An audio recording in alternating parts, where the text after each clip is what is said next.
ओम नमो भगवते वासुदेवाय नमः। पुरुषोत्तम मास की यानी अधिक मास की पद्मिनी एकादशी व्रत कथा। युधिष्ठिर ने पूछा, भगवान अब आप अधिक लोध मास शुक्ल पक्षी एकादशी के बारे में बताइए। इस एकादशी का क्या नाम है तथा इसकी व्रत विधि क्या है। श्री कृष्ण बोले, हे राजन, इस एकादशी के व्रत से मनुष्य विष्णु लोक को जाता है। नारद राजन, इसकी विधि को मैंने सर्वप्रथम नारद जी से कहा था। यह विधि अनेक पापों को नष्ट करने वाली तथा मुक्ति और भक्ति प्रदान करने वाली है। दशमी के दिन व्रत को शुरू करना चाहिए। कांसे के पात्र में भोजन मांस, मसूर, चना, कोदो, शहद, शाक और दूसरे का अन्न दशमी के दिन नहीं खाना चाहिए। इस दिन नमक भी नहीं खाना चाहिए एवं ब्रह्मचर्य पूर्वक रहना चाहिए। एकादशी के दिन प्रातः उठकर नित्य क्रिया से निवृत्त होकर दातुन करनी चाहिए और बार बार कुल्ला करके पुण्य क्षेत्र में स्नान करने चले जाना चाहिए। उस समय गोमय, मृतिका, तिल, कुश तथा अम्ल की चूर्ण से विधि पूर्वक स्नान करना चाहिए। स्नान करने से पहले शरीर में मिट्टी लगाते हुए प्रार्थना करनी चाहिए कि हे मृतिके, तुमको भगवान ने सतबाहु रूप धारण करके प्रकार किया है। ब्रह्मा जी ने तुम्हें दिया है और कश्यप जी ने तुमको मंत्र से पूजा है। इसलिए तुम मुझे भगवान की पूजा करने के लिए शुद्ध बना दो। समस्त औषधियों से पैदा हुई गौ के पेट में स्थित रहने वाली और पृथ्वी को पवित्र करने वाली तुम मुझे शुद्ध करो। तुम मेरे शरीर को छूकर मुझे पवित्र करो।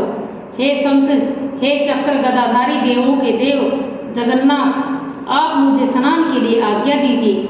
इसके उपरांत वरुण मात्र को जप कर स्नान करना चाहिए। पवित्र तीर्थों के अभाव में उनका स्मरण करते हुए किसी तालाब में स्नान करना चाहिए। स्नान करने के पश्चात सफेद वस्त्रों को धारण करके तथा संध्या तर्पण करके मंदिर में जाकर भगवान की पूजा करनी चाहिए। स्वर्ण की राधा सहित भगवान की प्रतिमा या पार्वती सहित महादेव की प्रतिमा बनाकर पूजन करें। धान्य के ऊपर मिट्टी या तांबे का घड़ा रखना चाहिए। उस घड़े को वस्त्र तथा गंध आदि से सुशोभित करके उसके मुंह पर तांबे का अथवा सोने का पात्र और रुपया रखना चाहिए। उस पात्र पर भगवान की प्रतिमा को रखकर धूप, दीप, नैवेद्य, पुष्प, चंदन आदि से उनकी पूजा करनी चाहिए। उसके उपरांत भगवान के सम्मुख नृत्य गान आदि करें। उस दिन पतित तथा रजस्वला स्त्री का स्पर्श नहीं करना चाहिए। उस दिन असत्य भाषण तथा गुरु और ब्राह्मण की निंदा नहीं करनी चाहिए। 10 दिन भक्तजनों के साथ भगवान के सामने पुराण की कथा सुननी चाहिए। अधिक लोध मास की शुक्ल पक्षी पद्मिनी एकादशी का व्रत निर्जल करना चाहिए। यदि मनुष्य शक्तिवान हो तो उसे जलपान या क्षुधा आहार से व्रत करना चाहिए। रात्रि के जागरण करके भगवान का ध्यान करते रहना चाहिए। प्रति पहर मनुष्य को भगवान या महादेवी जी की पूजा करनी चाहिए। भगवान को पहले पहर में नारियल और दूसरे पहर में बिल्वफल और तीसरे पहर में सीताफल और चौथे पहर में सुपारी, नारंगी अर्पण करनी चाहिए। इसे पहले पहर में अग्निहोम का, दूसरे में वाजपेयी यज्ञ का और तीसरे में अश्वमेध यज्ञ का और चौथे में राष्ट्र यज्ञ का फल मिलता है।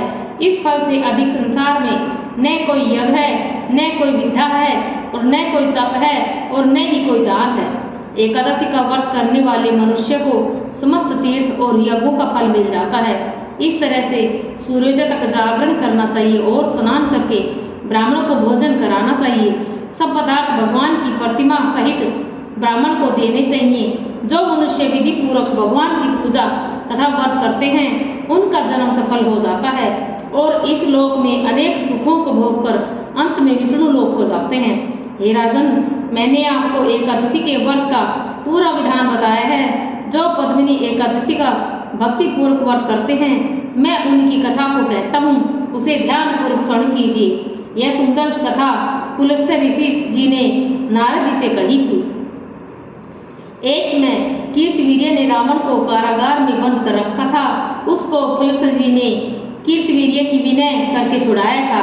इस घटना को सुनकर नारद जी ने पुलस्त्य जी से पूछा, महाराज, जिस महावीर रावण ने समस्त देवताओं सहित देवराज इंद्र को जीत लिया था, उसको उसकी कीर्तवीर्य ने किस प्रकार जीता, वह आप मुझे समझाइए। पुलस्त्य जी बोले, हे नारद, आप पहले कीर्तवीर्य की उत्पत्ति के विषय में सुनिए। त्रेता युग में महिष्मती नगरी में उपकीर्तवीर्य राजा राज्य करता था। उस राजा की 100 रानियां थीं। उनमें से किसी के भी राज्यभार लेने वाला कोई योग्य पुत्र नहीं था। उस राजा ने पुत्र की प्राप्ति के लिए यज्ञ किए, परंतु सब असफल रहे। अंत में वह तपस्या करने के लिए वन को चला गया। उसकी पत्नी हरिश्चंद्र की पुत्री प्रमदा वस्त्र आभूषणों को त्याग कर अपने पति के साथ गंधमादन पर्वत पर चली गई। उस स्थान पर दोनों ने 10,000 वर्ष तक तपस्या की, परंतु सिद्धि प्राप्ति न हो सकी। राजा के शरीर में केवल हड्डियां ही हड्डियां रह गई थी। यह देखकर प्रमदा ने विनय सहित महासती अनुसुईया से पूछा, मेरे पतिदेव को तपस्या करते हुए 10,000 वर्ष बीत गए, परंतु अभी तक भगवान प्रसन्न हुए जिससे मुझे पुत्र की प्राप्ति हो सके। अब आप मुझे कोई ऐसा व्रत बताइए जिससे मुझे पुत्र की प्राप्ति हो। अनुसुईया बोली, अधिक मास की, लोध मास की, जो कि 32 महीने बाद आता है, उनमें 2 एकादशी होती हैं, जिसमें शुक्ल पक्ष एकादशी का नाम पद्मिनी है और कृष्ण पक्ष एकादशी का नाम परमा है। उस एकादशी के व्रत और जागरण से भगवान तुम्हें अवश्य ही पुत्र देंगे। इसके पश्चात अनुसुईया जी ने व्रत की विधि बतलाई। अनुसुईया की बताई हुई विधि के अनुसार प्रमदा ने एकादशी का व्रत और रात्रि का जागरण किया। उससे भगवान विष्णु उस पर अत्यंत प्रसन्न हुए और वरदान मांगने के लिए कहा। रानी ने कहा, आप यह वरदान मेरे पति को दीजिए। भगवान विष्णु बोले, हे प्रमदे, मल मास मुझे बहुत ही प्रिय है, जिसमें एकादशी का व्रत तथा रात्रि जागरण तुमने विधि पूर्वक किया है, इसलिए मैं तुम पर बहुत ही प्रसन्न हूँ। हे राजेंद्र, तुम अपनी इच्छा के अनुसार वर मांगो, क्योंकि तुम्हारी पत्नी ने मुझे प्रसन्न किया है। राजा बोला, हे भगवान, आप मुझे सबसे श्रेष्ठ, सबके द्वारा पूजित तथा आपके अतिरिक्त देव, दानव, मनुष्य आदि से अजय उत्तम पुत्र दीजिए। भगवान राजा को तथास्तु कहकर अंतर्ध्यान हो गए। वह दोनों अपने राज्य में वापिस आए।